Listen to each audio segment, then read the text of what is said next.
It's a match that now looms as a contest that could save the campaign from being a total failure. If the Boks win, it would guarantee them second place with their final fixture against the All Blacks to follow. Mathematically, the Boks still have a chance to win the title, although that is almost impossible given that the All Blacks only need 2 points from their final 2 matches to secure a 15th title. However, second would represent statistical progress for the Boks after a dismal 2016, although genuine progress can only really be measured on the gap to the world's best, and after losing 570 to the All Blacks in Albany 2 weeks ago, progress in a relative concept. Beating one of the poorest Wallaby teams in 2 decades on the high veld should be a foregone conclusion. But nothing can be guaranteed anymore. Backline and attack coach Franco Smith, though, refused to dwell on any negatives from the Boks' recent showing, preferring to rather focus on how the team responds to the Albany agony. Experience is not what you know, it's what you do with what you know, Smith said. And the only way to gain experience is through experiencing up and downs. Before playing against New Zealand, we were on a roll, had played 6 games without defeat. We played some good rugby with a strong team culture that carried us.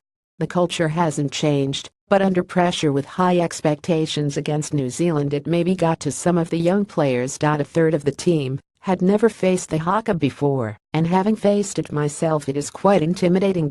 It's something that most rugby players want to do, to play against the All Blacks and try and beat them in New Zealand. Now we have gained that experience, some of the witty nervousness will be gone. The hunger in training is there, and us coaches had to hold the players back because they were so keen. It's easy to motivate players and they can't wait to get out there. Australia suffered in their first test against the All Blacks and came back. They went back to their points of reference, which is something we can learn from. Smith pointed to better protection of possession as one of the keys to success this weekend.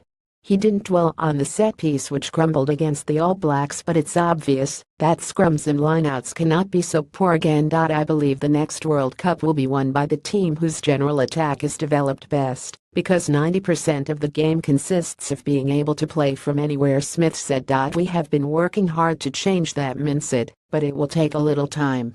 That is not a luxury you generally have at test level. We need to get our general shape back as quickly as possible and make transfers count. Sides with the ball have the best chance to score a try. We are already playing in the right areas and on the right side of the field, but we have to look after our possession. It's about how we get over the line, carrying ball protection and width of pods. Every side develops their own shape. Up until the All Black game it worked well, so we have to look after the ball, and this weekend we need to make sure we get back on our feet quickly. So it and live.